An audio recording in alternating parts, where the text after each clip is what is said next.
pourquoi nous on s'intéresse à la 5G alors qu'effectivement les fournisseurs de réseaux traditionnels, c'est parce que nous on ne voit pas, contrairement à ce que tu as dit dans ton introduction Antoine, du remplacement.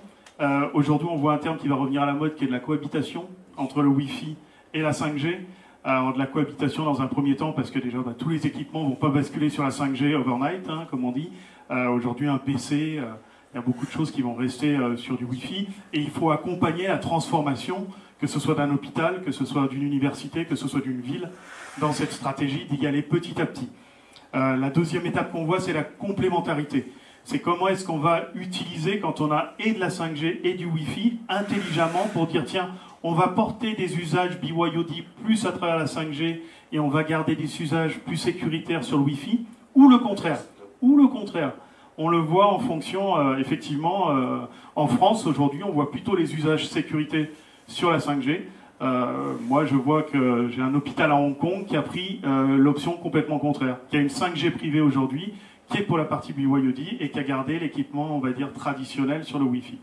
Et puis demain, on ira sur une étape de convergence. Sur une étape de convergence, ça veut dire qu'à un moment donné, on sera capable de donner des profils à nos usagers, à nos devices, et de dire c'est complètement transparent, qu'on soit sur n'importe quel réseau, que ce soit une 5G privée, une 5G Wi-Fi, enfin du Wi-Fi, et qu'on amène la sécurité de bout en bout et les usages, et même qu'à un moment donné, on puisse forcer le roaming vers du Wi-Fi ou de la 5G privée pour amener, par exemple, une com sécurisée, alors qu'on va basculer sur un roaming sur de la 5G publique pour une communication non sécurisée.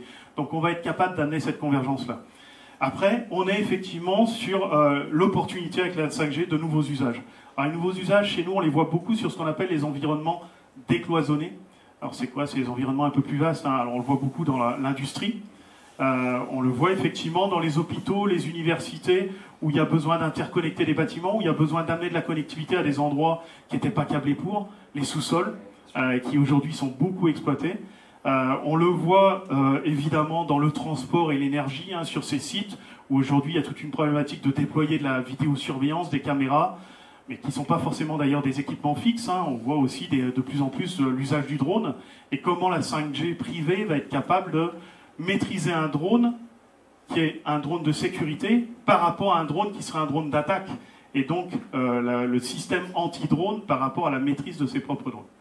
Et derrière, on a effectivement, et on a eu la chance d'avoir ce projet avec le CHU de Toulouse, des usages de résilience de communication. Donc au CHU, on était déjà très présent avec toute la partie communication traditionnelle, et tout l'enjeu qui nous a été proposé, c'est de dire comment est-ce qu'aujourd'hui, eh ben, si je perds l'accès au réseau, évidemment tout ce qui est téléphonie sur IP tombe, comment est-ce que je mène cette continuité de service? Et cette continuité de service, effectivement, on l'a travaillé avec les équipes d'Alsatis, avec les équipes de Telpass aussi. On a aussi... Si Telpass est dans la salle, je crois qu'ils ne sont pas venus.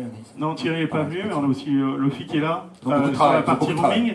Et effectivement, comment est-ce qu'on peut, en s'appuyant sur une solution de communication plus moderne, dite cloud, ramener cette solution de cloud privé qui va être complètement maîtrisée, et grâce à la 5G privée, ramener une capacité à réopérer du réseau de manière complètement maîtrisée pour amener exactement les mêmes services dans un contexte où effectivement on a perdu toute l'approche traditionnelle, que ce soit le LAN, que ce soit la communication traditionnelle, et ramener tous ces services-là au même niveau et de manière entièrement préparée.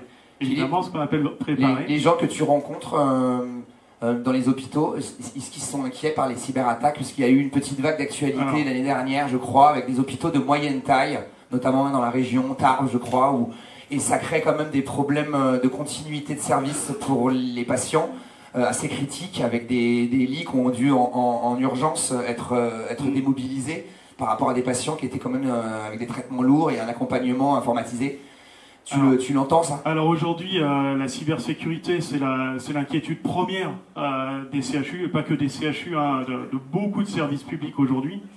Alors tu parles d'hôpitaux moyens. Moi, je viens de région parisienne, on a le CHU de Versailles, qui est un de nos clients sur la voie, qui est tombé face à une cyberattaque. Il a mis 18 mois à remonter 90% des services. Après, quand tu discutes effectivement avec la DSI du CHU de Toulouse, ils te disent, moi, pour travailler, un médecin, à un moment donné, il a besoin de 3 choses. Il a besoin d'un stylo, d'un papier et du téléphone pour pouvoir interagir avec les différents services. C'est pour ça que la résilience de la communication, c'est absolument critique dans l'environnement hospitalier. Parce que le médecin ne peut pas travailler s'il ne peut pas interagir avec les autres services.